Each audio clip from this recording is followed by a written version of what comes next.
திருச்சிற்றம்பலம்.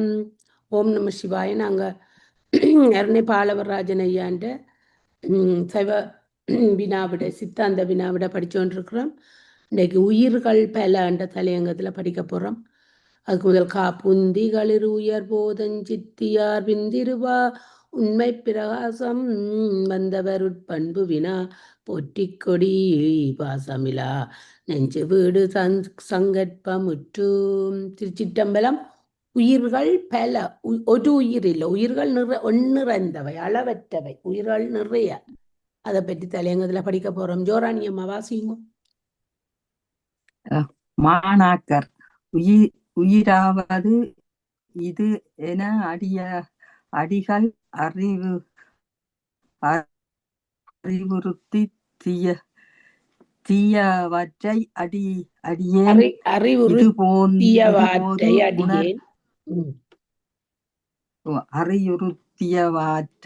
அடியேன் இதுபோது உணர்கிறேன்.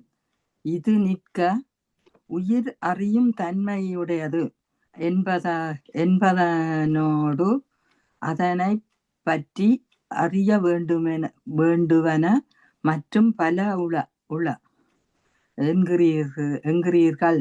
அவற்றை அருளச் செய்தல் வேண்டும். அப்ப அவர் கேட்கிறார், உயிர் பல என்று சொல்றீங்கள், அதை பற்றி எனக்கு விளக்கமா தாங்கொண்டு கேட்கிறார். அதுக்கு தானே இப்ப அவர் சொல்ல போறார் ஆசிரியர்.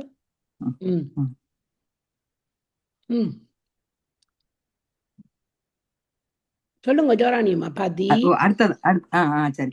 பதி அல்லது இறை எனப்படும் கடவுள் பொருள் ஒன்றே, பல இல்லை என்று முன்னே கூறினோம். உயிர் அவ்வாறன்றி அறவிறந்தன. அதனால் இன்றைய ஏகன் என்றும் உயிரை அநேகன் என்றும் கூறுவர். என்னன்னு சொன்னா, இப்ப பதி ஒன்றே ஒன்றுதான். இந்த பசுக்கள் உயிர்கள் பல. அதுக்குத்தான் சிவபுராணத்துல படிக்கிறோம் என்ன, ஏகன் அநேகன் இறைவன் அடிவாழ்க. ஏகன் என்றா ஒருத்தன் இறைவன் உண்டுதான். அநேகன் என்றா உயிர்கள் அநேக. அதைத்தான் அங்க சிவபுராணத்துல சொல்லிக்கிறார், ஏகன் அநேகன் இறைவன் அடிவாழ்க என்று படிக்கிறது. அப்ப அந்த உயிர்கள் பல, அநேகன் என்று சொல்லலாம். இறைவன் ஏகன் தான், அவன் ஒருவன் தான். ஓகே மாணாக்கன், அதை படிங்க அடுத்தத. உயிர்கள் எண்ணிறந்தன என்பது பொதுவாக யாவரும் அறிந்ததே.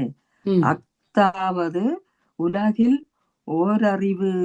ஓரறிவுயிர் முதல் ஆறறிவுயிர் ஈறாக சொல்லப்படுகின்ற வகையில் அளவில்லாத உடம்புகள் காணப்படுகின்றன. ஆதலாலும்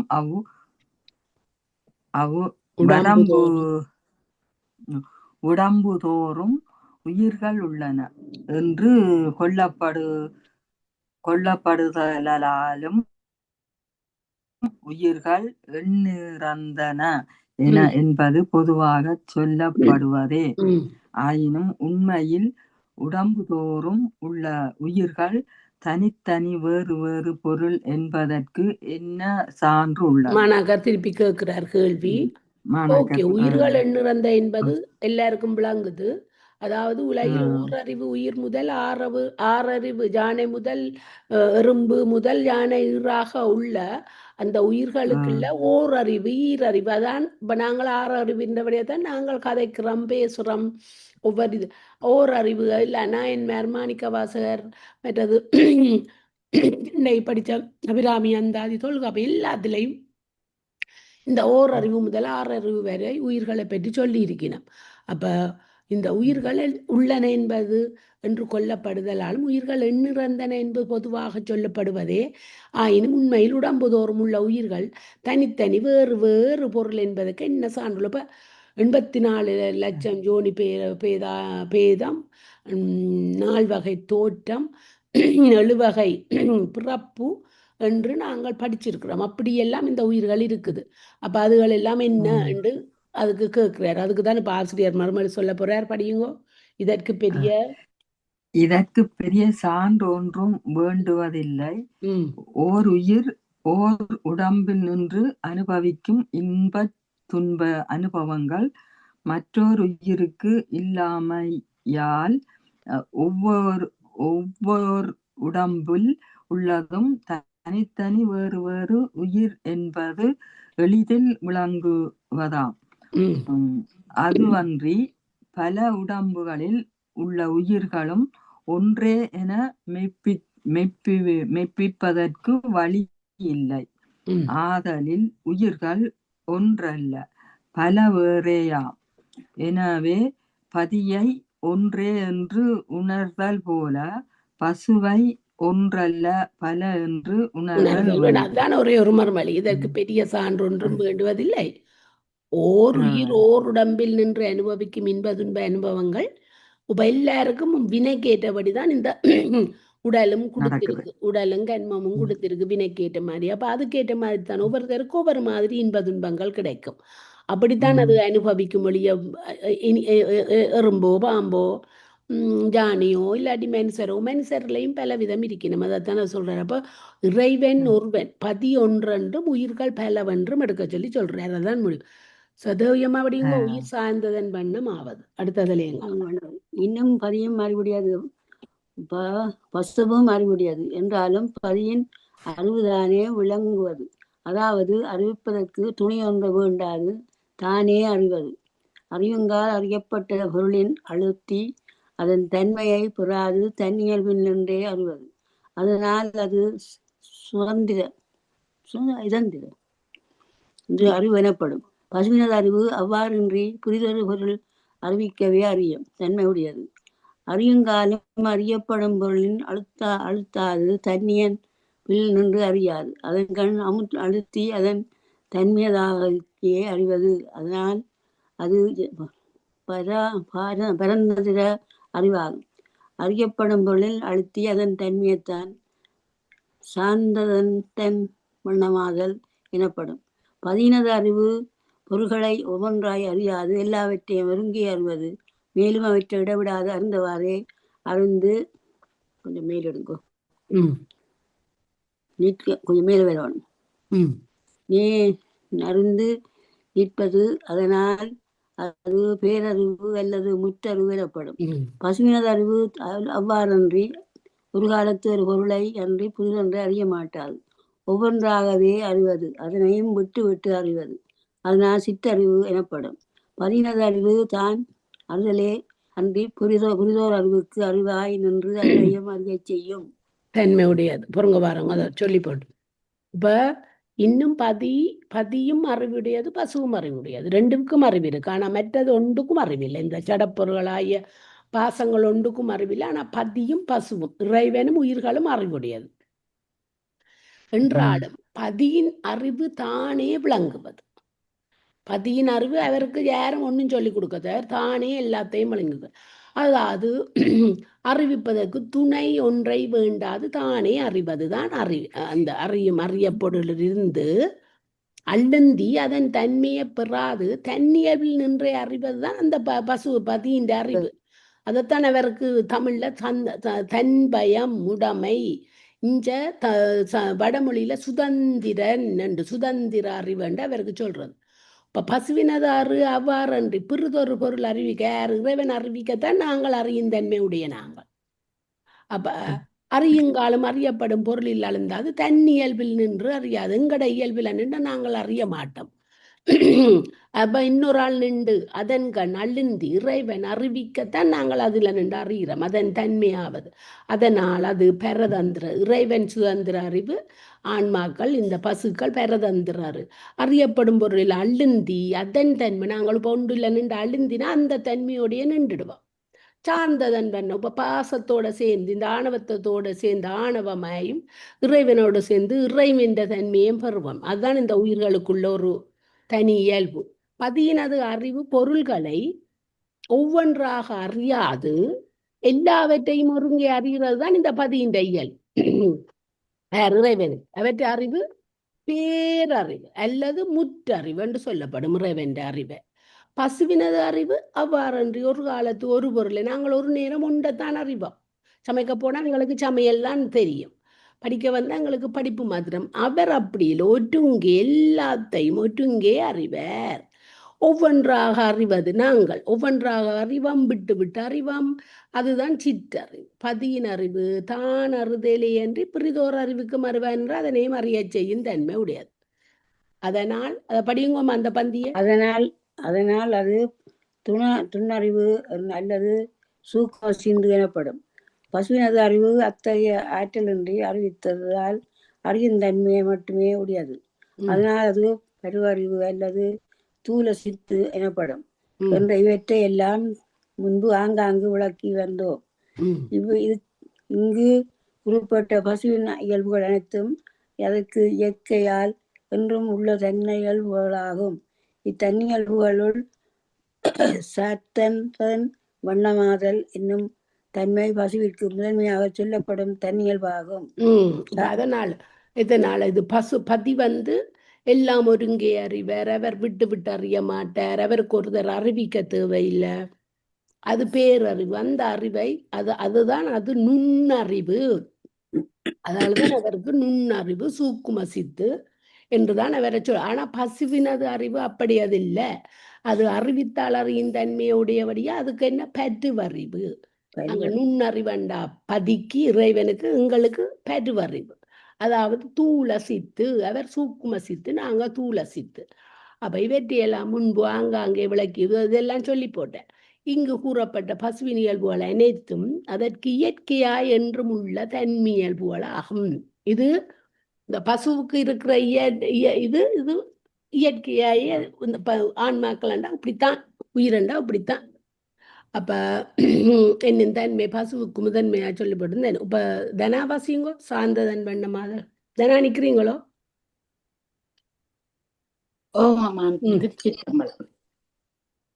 சார்ந்ததன் வண்ணமாதலாவது தன்னால் சாரப்பட்ட பொருளின் தன்மையை தன் தன்மையாக கொண்டு நிற்பது. ஒரு பொருள் மற்றொரு பொருளின் தன்மையையே தன் தன்மையாக கொண்டு நிற்றல் உண்டோ எனில் உண்டு என்பதற்கு சில எடுத்துக்காட்டுகள் தரப்படும். படித்த மணி தன்னால் சாரப்பட்ட பொருளின் தன்மையை தன் தன்மையாக கொண்டு விளங்குதல் கண்கூடு. படிகமணி தன்னால் சாரப்பட்ட பொருளின் தன்மையை தன் தன்மையாக கொண்டு விளங்குதல் கண்கூடு. அதாவது படிகம் நீலமணியை சார்ந்த பொழுது நீளமாகவும் செம்மணியை சார்ந்த போது செம்மையாயும் விளங்குகின்றது. அடுத்தது காட்டும் பளிங்கு போல் என்றார் திருவள்ளுவ நாயனாரும். படிகத்தின் வண்ணம் அதாவது நிறம் இவ்வாறு சார்ந்ததன் வண்ணமாய் மாறுவதாயினும் படிகத்தின் வண்ணம் என்று ஒரு வண்ணம் அதாவது நிறம் உண்டு என்பதை மறந்துவிடல் கூடாது. இனி மற்றொரு எடுத்துக்காட்டு, கண்ணொளியை சார்ந்த பொழுது ஒளி வடிவாயும் இருளை சார்ந்த போது இருள் வடிவாகும் நிற்றலும் அனுபவமாய் அறியப்படுவதே. இங்கு கண்ணின் ஒளி எவ்வாறு மாறுவதாயினும் கண்ணிற்கு என்று ஓர் ஒளி உண்டு என்பதை மறுத்தல் கூடாது. இவ்வாறே பசுவாகியோருக்கு ஒரு அறிவுண்டு. அந்த அறிவு அறியப்படும் பொருளின் தன்மையாய் மாறுவதாகும் என்பதனை நன்கு உணர்தல் வேண்டும். இதனையே திருவள்ளுவ நாயனார் நிலத்தியல்பால் நீர்திரிந்தற்கும் மாந்தற்கு இனத்தியல்பாதாகும் இப்ப சார்ந்ததன் பண்ணதெல்லாம் உயிர் நாங்கள் சார்ந்ததன் பண்ணம். சும்மாவே பாருங்க, நாங்கள் அம்மா அப்பாவோட இருக்க அம்மா அப்பாவை சார்ந்திருந்தோம். பிறகு கல்யாணம் கட்டினா பிறகு கணவரை பிறகு பிள்ளைகளை சார்ந்திருக்கிறோம். இப்படியே நாங்கள் இந்த சார்ந்ததன் வண்ணம்ன்றது அதுதான் என்ன. இப்ப நாங்கள் இந்த உலகத்தோட தான் சார்ந்திருக்கிறோம், இந்த ஆணவத்தோட. அப்ப இந்த உலகத்தோட சார்ந்திருக்கும் போது நாங்கள் உலகத்துக்குள்ளேயே மயங்கி போய் நிற்கிறோம். ஆனா கடவுள் கோயிலுக்கு கண்டு போனா அங்க விட்டுட்டு எங்களுக்கு மனம் பெறாது, கோயிலே இருந்துடும். அப்ப எங்களுக்கு அப்படியான இயல்பு தான் இந்த உயிர்களுக்கு. அப்ப அதுதான் இப்ப நாங்கள் என்னன்னா அந்த இறைவனோட சார்ந்து நிற்க வேணும். அப்ப தன்னால் சேரப்பட்ட பொருளின் தன்மையையே தன்மையாக கொண்டு நிற்பது ஒரு பொருள் மற்றொரு பொருளின் தன்மையையே தன் தன்மையாக கொண்டு நிற்றல் உண்டோ எனின் உண்டு. என்னன்னு சொன்னால், இப்போ உதாரணத்துக்கு நாங்கள் ஒரு படிகமணி சங்கிலியில் ஒரு வெள்ளை படிகமணியை போட்டிருக்கிறோம். அதை போட்டிருந்தோம்டா அங்கே எங்களுக்கு முன்னால் யார் நிற்கணுமோ இல்லாட்டி எங்களோட சட்டையில் என்ன கலர் தெரியுதோ அதுதான் அந்த படிகத்துக்குள்ளே தெரியும். அதுதான் சார்ந்ததன் வண்ணமாதல். அதோட சேர்ந்து அதையே நிற்கும் அந்த படிகம். தண்ட கலரை காட்டாது, தண்ட கலரை இழந்துடும். வெள்ளை கலர் அந்த வெள்ளை வெள்ளேரன் இருக்கிறத இழந்து அங்கே என்ன எங்களுக்கு முன்னால் தெரியுதோ பச்சை கலரோ சிவப்பு கலரோ நீல கலரோ என்ன கலர் தெரியுதோ அதுகளை தான் காட்டி கொண்டு இருக்கும். அது மாதிரி தானே நாங்கள் படிகமணி தன்னால் சேரப்பட்ட பொருளின் தன்மையை தன்மையாக கொண்டு விளங்குதல் கண்கூட. அதாவது படிகன் நீலமணியை சேர்ந்த போது நீலமாயி செம்மணியை சேர்ந்த பொழுது செம்மையாயும் விளங்குறது. அடுத்து காட்டும் பளிங்கு போல என்றார் திருவள்ளுவனாரும். படிகத்தின் வண்ணம் அதாவது நிறம் இவ்வாறு சார்ந்ததன் வண்ணமாய் மாறுவதாயினும் உண்டு என்பதனை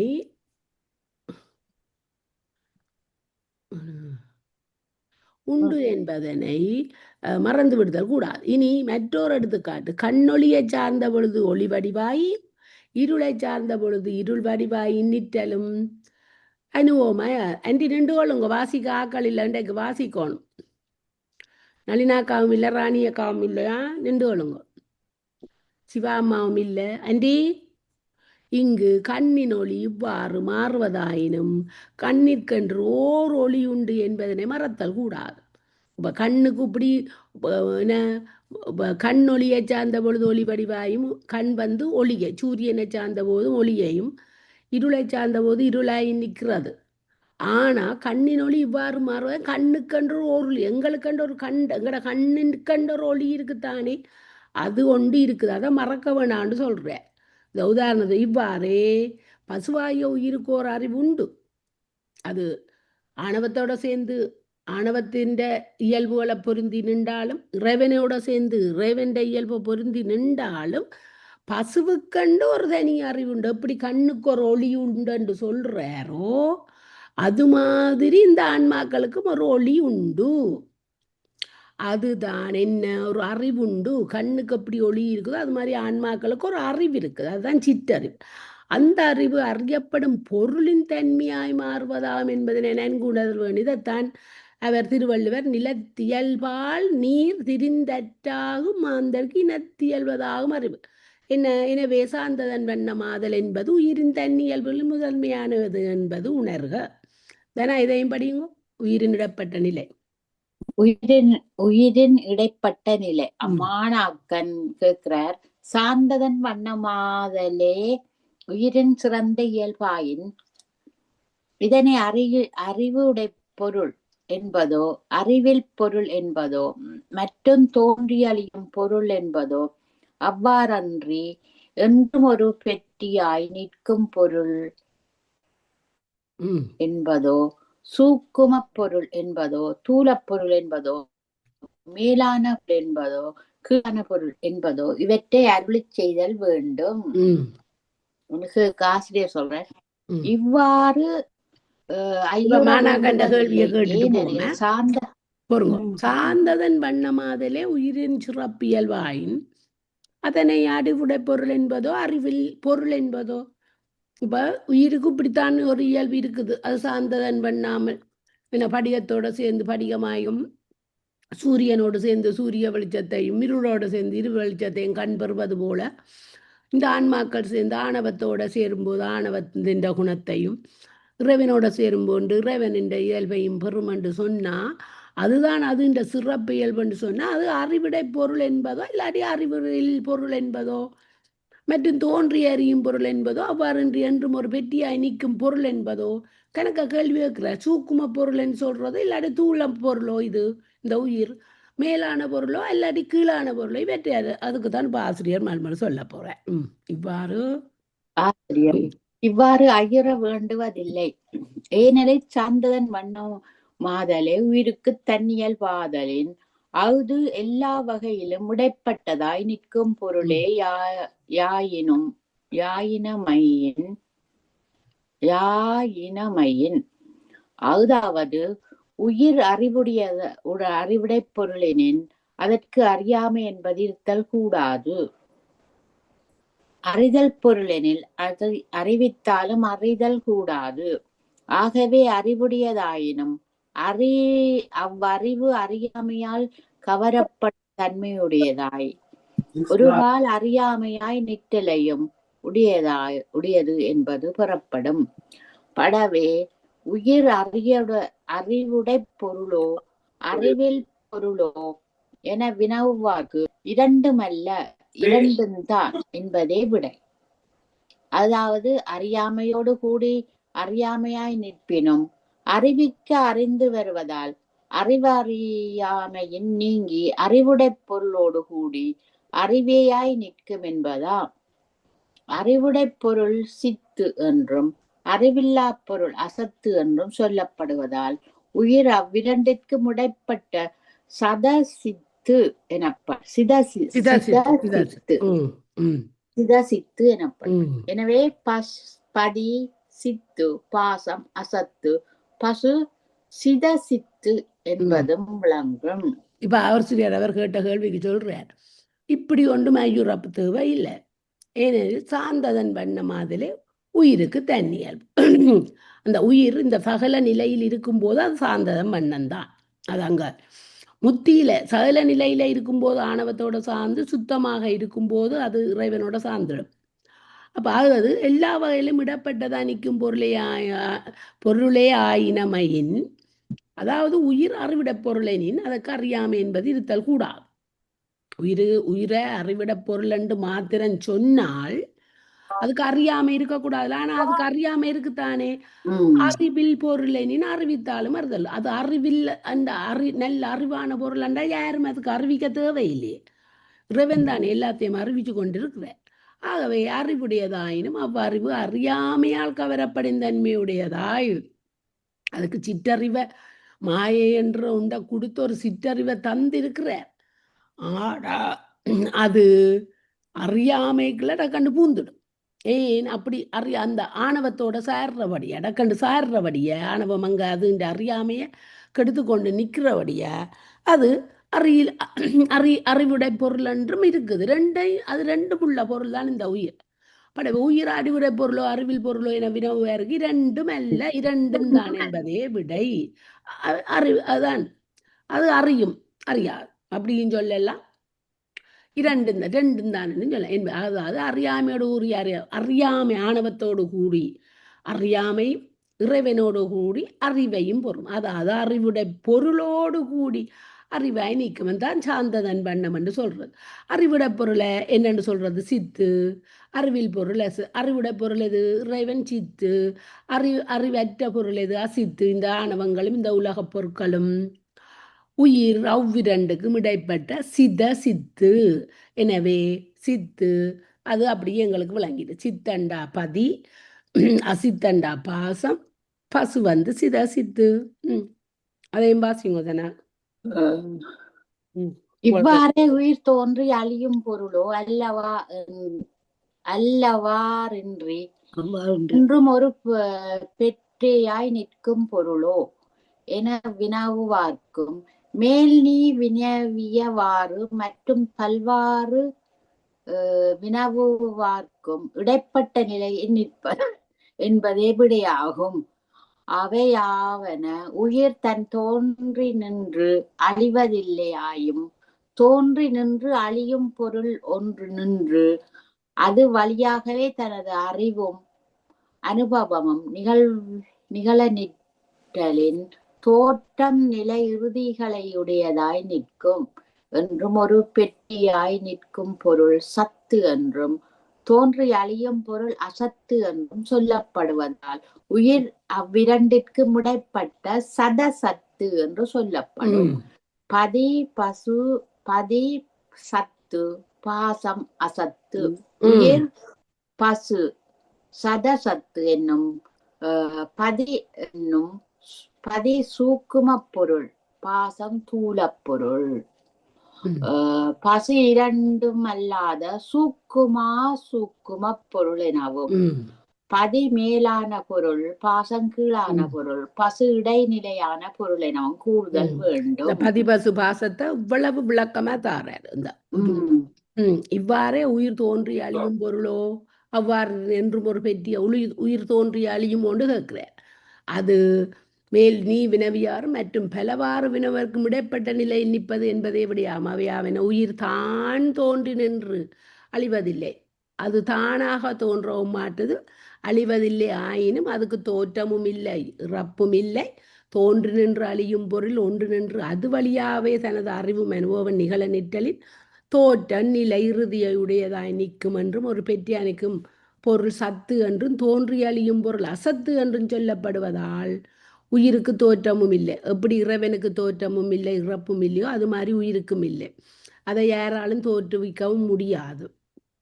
ஆனால் இந்த ஆணவம் இந்த பாசங்கள் இருக்கல்லோ அதுகள் தான் தோன்றி நின்று அழிகிற பொருட்கள். ஆணவத்துக்கும் தோற்றமும் இல்லை இறப்பும் இல்லை. மற்ற பாச பொருட்கள் எல்லாம் தோன்றி நின்று அழியக்கூடியதுகள். எங்களோட உடல், இந்த கரணங்கள், புவனம், இந்த எங்களுக்கு நாங்கள் எங்களோட நுகர்பொருள்கள் எல்லாம் தோன்றி அதுகள் அசத்து. அப்ப இது இறைவன் சத்து, தோன்றி நின்று அழியும் போது அசத்து என்றும் சொல்லப்படுவதால் உயிர் அவ்விரண்டுக்கும் இடைப்பட்ட சத சத்து என்று சொல்லப்பாங்க. இறைவனுக்கும் அந்த ஆணவத்துக்கும் இடையில நிற்கிறபடியா அதை சத சத்து என்று சொல்றது. இன்னும் இது சூக்கும பதி சூக்கும பொருள், பாசம் தூள பொருள், பசு இவ்விரண்டுமல்லாத சூக்கும பொருள். அந்த தூளத்துக்கும் சூக்குமத்துக்கும் இடையில நிற்பதால் அதை சூக்குமா சூக்க பொருள் என்று சொல்றேன். பதி மேலான பொருள், பாசம் கீழான பொருள், பசு இடைநிலையான பொருள் என்று நாங்கள் உண்மை விளக்கத்திலேயும் இது வடிவா படிச்சிருக்கிறோம். யார் ராணியம்மா படியுங்கோ? மாணாக்கன். பசு திஸ்தித சித்து எனின் ராணியம்மா அன்மியூட் பண்ணுங்க. ராணியம்மா படிக்கிறீங்களோ? ஓகே. தன்மை அசித்து தன்மை என்ற இரண்டு தன்மையையும் உடையது என்பதுதானே பொருள். மாறுபட்ட இத்தன்மை ஒரு பொருளில் இருத்தல் இல்லையாதலின் ஆன்மா சிதசித்து என்றல் பொருந்துமாறு இல்லை. ஆதலின் அதனை சித்தன்றாயினும் தடமன்றாயினும் கொள்ளுவதலே பொருந்து போலும். ஆசிரியர் ஆன்மா சித்து பொருளாயின் பொருட்களை அறிதற்கருவிகரணங்கள் கேள்வியை கேட்டுட்டு இப்ப பசுவை சித சித்து என்று சொன்னவரே நாங்க பசு அந்த அதாவது பதி சித்து பாசம் அசத்து. அப்ப அதுக்கு இடைப்பட்ட பொருளா இது நிக்கிறபடியா இத பசுவை சித சித்து என்று சொன்னவர். அதைத்தான் இப்ப மாணவன் கேட்கிறான். பது சித சித்து என்று சொன்னா சித்துத்தன்மை அசித்துத்தன்மை என்ற இரண்டு தன்மையை உடையது என்பதுதானே பொருள். மாறுபட்ட இருதன்மை ஒரு பொருள் இருத்தல் இல்லை. ஆதலின் ஆன்மா சித சித்து என்றல் பொருந்துமாறு இல்லை. ஆதலின் அதனை சித்தென்றாயினும் சடமென்றாயினும் கொள்ளுதலே பொருந்துவது போலும் என்று அதான் சித சித்தன்னு சொல்லலாம், சித்தன்னு சொல்லலாம் தானே என்று அந்த கேள்விக்கு தான் இப்ப அவர் ஆசிரியர் மறுமொழி சொல்ல போறார். படியுங்கோ ஆசிரியர். ஆன்மா சித்து பொருளாயின் பொருட்களை அறிதற்கு கருவிகரணங்களை துணை கொள்ள வேண்டுவதில்லை. இவற்றை துணை கொள்ளாமலே அறிதல் வேண்டும். அஃது கண்ணில்லாமலே காணுதல் வேண்டும், காதில்லாமலே கேட்டல் வேண்டும் மற்றும் பலவற்றை இவ்வாறு தானே தனித்து நின்று செய்தல் வேண்டும். இவற்றை துணை கொண்டு அறிவதுதான் அதற்கு இயல்பெனின் ஆன்மா எக்காலத்திலும் இவற்றின் நின்றும் நீங்குதலின்றி இவற்றோடு கூடியே நிற்க வேண்டும். அவ்வாறு நிற்பது பிறப்பு நிலையாகிய பந்தமே அன்றி வீடன்று. ஆதலின் உயிர்க்கு வீடு என்பதே இல்லையாகிவிடும். அதனால் உயிரை சித்து என்றால் பொருந்தாது. கருவிகரணங்களின்றி தானே அறிகின்ற பரம்பொருளே சித்து. சித்து என்றும் சித்தே ஆதலின் உயிரை சித்தாகிய பரம்பொருளின் பரிணாமமாக கூறுதலும் ஆன்மா சித்து பொருளாயின் ஆன்மா இறைவனை போல ஒரு சித்து பொருளா இருந்தா பொருள்களை அறிவதற்கு கருவிகரணங்களை துணை கொள்ள வேண்டுவதில்லை. அவர் எங்களுக்கு நாங்கள் சத்தண்டபடியாத்தான் எங்களுக்கு அவர் இந்த கருவிகரணங்களை கைகால் மூக்கு வாய் இந்த உடல் எல்லாத்தையும் தந்தவர். அவர் ஆன்மா சித்தா இருந்திருந்தா இந்த பொருள்களை அது அவர்களுக்கு தந்திருக்க மாட்டார். இவற்றை துணை கொள்ளாமலே அறிதல் வேண்டும். சித்தண்டா இதுகள் தேவையில்லை. அதாவது கண் இல்லாமலே காணுதல் வேண்டும், காது இல்லாமலே கேட்க வேண்டும் மற்றும் பலவற்றை இவ்வாறு தானே தனித்து நின்று செய்தல் வேண்டும் இந்த ஆன்மா. ஆனா ஆன்மாவுக்கு ஒரு ஆள் துணை நீக்கிறார், பரமான்மா சிவபெருமான் இந்த நேரம் எங்களோட தான் இருக்கிறார். அவர் ஒன்றாய் இவற்றை துணை கொண்டு அறிவதுதான் அதற்கு இயல்பெனின் ஆன்மா அக்காலத்திலும் இவற்றின் நின்று நீங்குதல் இன்றி இவற்றோடு கூடியே நிற்க வேண்டும். எது இந்த இந்த கருவிகரணங்களோடையே நிற்க வேண்டும். ஆனால் அது ஒரு காலத்தில் அழிக்கிறாருங்களை இந்த உடலில் நின்றும் பிரித்து விடுறாரே, இளைப்பாறுவதற்கு இல்லாட்டி முத்தி அடைவதற்கு அவரங்களை பிரித்து விடுறாரே. அப்போ அங்கே விட்டா அப்புறம் நாங்கள் எங்களுக்கு இந்த கருவிகரணங்கள் இல்லாமல் முத்தியில நாங்கள் அந்த இது அவற்றை அறிவோட அந்த அவற்றை இறைவனோட நின்று அந்த பேரின்பத்தை அனுபவிக்க போறோமே முத்தி நிலையில. அப்ப அவ்வாறு நிற்பது பிறப்பு நிலையாய பந்தமே என்று வீடன்று. இப்படி கருவிகரணங்களோட நின்று நாங்கள் அறிகிற அறிவு இந்த இந்த இந்த இந்த சகலத்தில இந்த இந்த உலகத்திலே ஒழிய இந்த உடலோட கூடியிருக்கும் ஒழிய எங்களுக்கு வீடு வீடு எங்க இருக்கு? எங்கட சொந்த வீடு எங்க இருக்குது? எங்கட சொந்த வீடு சிவலோகத்துல அங்க இருக்கிறதா எங்கட உண்மையான வீடு. அப்ப அப்ப இது வீடன்று ஆதலின் உயிருக்கு வீடு என்பதே இல்லையாய்விடும். இல்லாட்டி அதுக்கு வீடு ஒன்று இல்லாமல் அது அதையோட திரியும், இஞ்சையும் இல்லை அங்கேயும் இல்லை. அதனால் உயிரை சித்து என்றால் பொருந்தாது. உயிர் சித்தல்ல, இறைவன் தான் சித்து. கருவிகரணங்கள் இன்றித்தானே அறிகின்ற பரம்பொருளே சித்து. அவருக்கு தான் கருவிகரணங்கள் ஒன்றும் இல்லை. அவர் தானாக எல்லாதையும் அறிவார். அவருக்கு யாரும் அறிவிச்சு கொண்டிருக்க தேவையில்லை. சித்து என்றும் சித்தே ஆதலின் உயிரை சித்தாய பரம்பொருளின் பரிணாமமாக அங்க சில பேர் என்னென்னா அங்க சித்து இறைவன்ற ஒரு பரிணாம வளர்ச்சி தான் உயிர் என்று அதுவும் இல்லை. எங்களோட சைவ சித்தாந்தம் அதை ஏற்காது. மாணாக்கன் அங்கனமாயின் உயிர் அசித், அதாவது சதம், அது கருவிகரணங்களோடு கூடி சித்தாய் நிற்க வேண்டும். பிள்ளையாண்டி வாசிக்கிறீங்களோ கொஞ்சம்? வாசிங்க. ஆசிரியர் ஒரு சாரார் வை சேடிகர் அங்கனமே கூறுகின்றனர். அதுவும் பொருந்துமாறு இல்லை. ஏனெனில் சித்து சடமாகாதது போல சடமும் சித்தாகதன்றோ மாணாக்கன். உயிர் சித்தும் அன்று அசித்தும் அன்று எனின் மற்றியாது. ஆசிரியர் சிதசித்து என்று முன்பே கூறினோம். மாணாக்கன் இரண்டு மறுதலை தன்மைகளை ஒரு பொருளிலேயே இருத்தல் இயலாது என்பதை அடியேன் முன்னமே நினைவுபடுத்தினேன். ஆசிரியர் அது அப்படி உண்மையே. ஆயினும் சிதசித்து என்பதற்கு சித்து தன்மை அசித்து தன்மை என்ற இருதன்மையும் உடையது என்பது பொருள் அன்று. இரண்டிற்கும் இடைப்பட்ட மற்றொரு தன்மை என்பதே பொருள். அதாவது சித்து பொருளை நோக்க அசித்து என்னும்படியும் அசித்து பொருளை நோக்க சித்து என்னும்படியும் நின்று சித்தோடு கூடி சித்தாயும் அசித்தோடு கூடி அசித்தாகவும் நிற்பதாகிய ஒரு தன்மை என்பதே பொருளாம். ஏனையவற்றிற்கும் இவ்வாறே பொருள் கொள்ளுதல் வேண்டும். கொஞ்சம் நிலுங்க.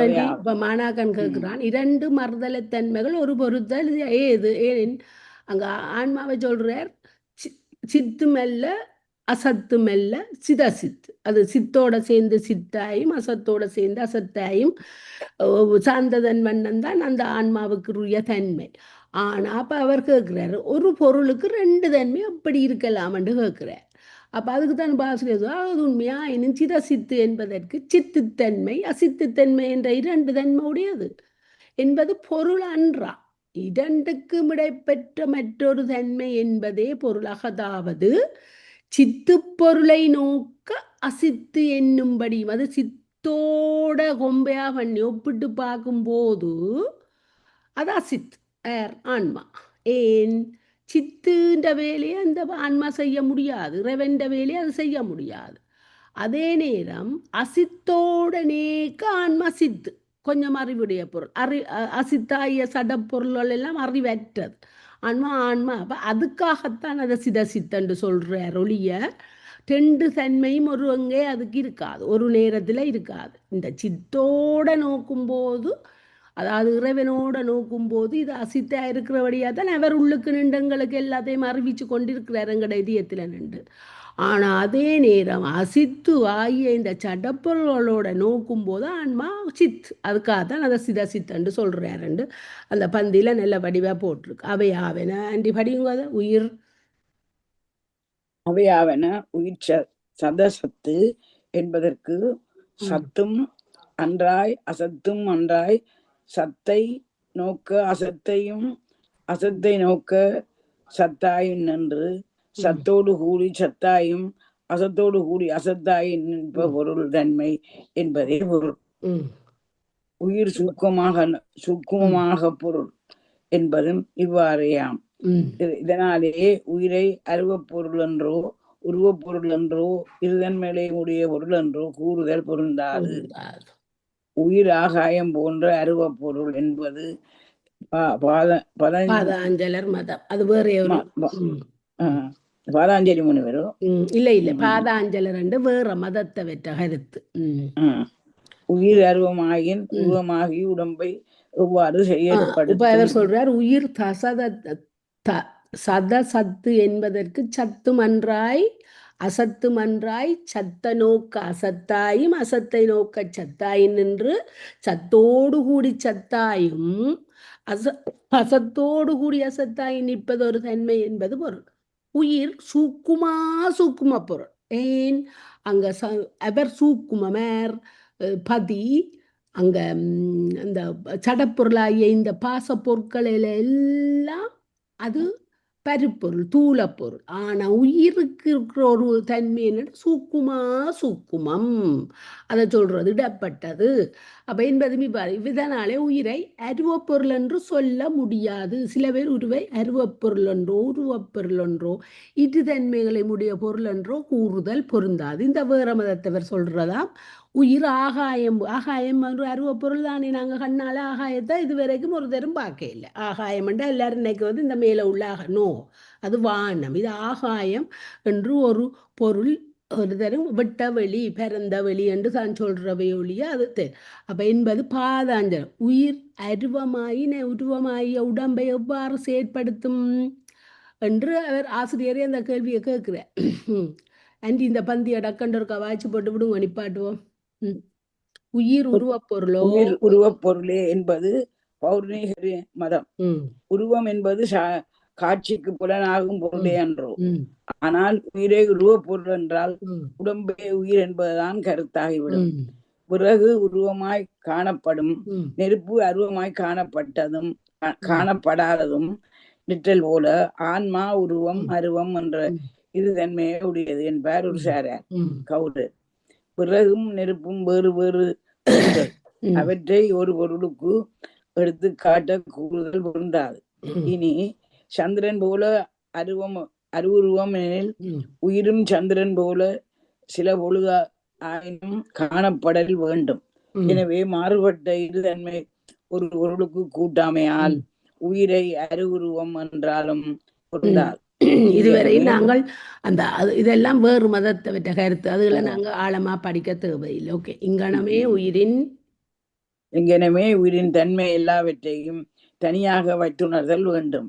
ஆகவே பாதி சத்து சித்து சூக்குமம் பாசம் அசத்து அசித்து துலாம் பசுபதியை நோக்க அசத்து அசித்து தூலவும் எனவும், பாசத்தை நோக்க சத்து சித்து சூக்குமம் எனவும் சொல்லத்தக்க ஒரு தனித்தன்மையை உடையது என்பதாயிற்று. பசு சத்து சிதசித்து சூக்குமம் என்பதற்கு இதுவே பொருளாதலை தான் நாங்களும் இப்ப எடுக்கணும். என்ன இந்த ஆகவே பதி சத்து சித்து சூக்குமம், பதிக்குள்ள 3 விதமான தன்மை. சத்தண்டும் சொல்லலாம், சித்தண்டும் சொல்லலாம், சூக்குமம் என்றும் சொல்லலாம். அடுத்தது பாசத்தை அசத்து அசித்து தூலம் என்று சொல்லலாம்.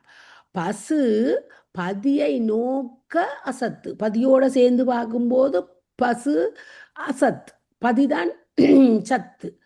அசித்து தூலம், அது அசித்து தூலம் எனவும் பாசத்தை நோக்க பாசத்திலும் பார்க்க ஒப்பிட்டு பார்க்கணும் 3 பொருளையும் வச்சு அதிலும் பார்க்க இந்த பசு சத்து சித்து சூக்குமம் எனவும் சொல்லத்தக்க ஒரு தனித்தன்மை உடையதா அதை ஆகவே பசுவை எப்படி சொல்லி நம் சத சத்து சித சித்து சூக்குமா சூக்கம் பதி சத்து சித்து சூக்குமம் பாசம் அசத்து அசித்து தூலம் பசு சத சத்து சித சித்து சூக்கு இதைத்தான் நாங்கள் விழாத்தையும் எடுத்து எங்களுக்கு காணும் விழா உங்களுக்கு விளங்கப்படுத்தினது. ஆனால் நாங்கள் எடுக்க வேண்டியது இந்த இந்த 3க்கு உரியதை எடுத்துட்டோம்டா சரி விளந்தான்.